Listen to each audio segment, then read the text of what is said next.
difference in between parliamentary form of government and presidential form of government. In parliamentary form of government, neither the voters are directly electing their prime minister nor chief minister of any states. The voters are casting their franchise and electing the representatives for a lower house of the parliament, that is Lok Sabha, and different assemblies of the concerned states. These said elected representatives of the major party is selecting their leaders and ultimately becoming the prime minister of the country and chief minister of the different states. As there is no minimum qualifications required for the representatives, and we have seen there are certain elected representatives, those who are not well educated, still then we call them as our lawmakers. Is not it? Such parliamentary form of government is prevailing in India, United Kingdom, Pakistan and Bangladesh, etc. But in case of presidential form of government, the voters are directly electing their president of the country according to their choice out of the contestants.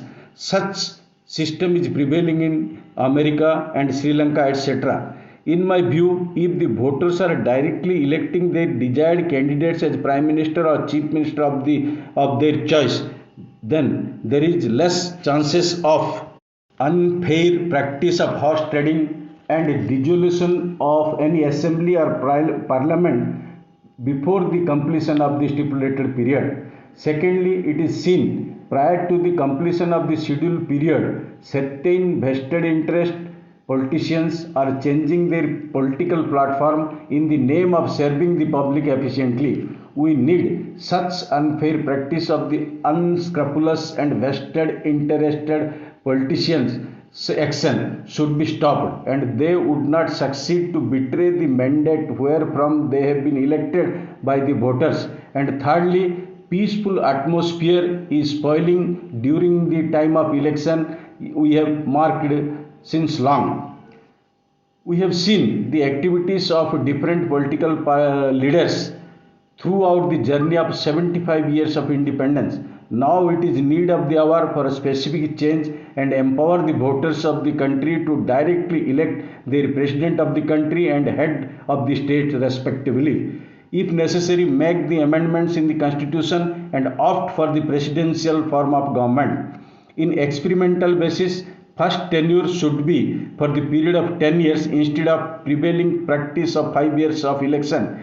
It is estimated upon the burden of exchequer is nearly 60,000 crore to 1 lakh crore is spending for conducting each election in each 5 years. If we would prepare for 10 years, then approximately 2 lakh crores will be saved and this amount would be diverted for some other developmental purpose of the country and benefits for all. It is need of the hour to take unanimous decision by the intellectual voters like you and opt for presidential form of government instead of parliamentary form of government in the interest of all. It is my opinion.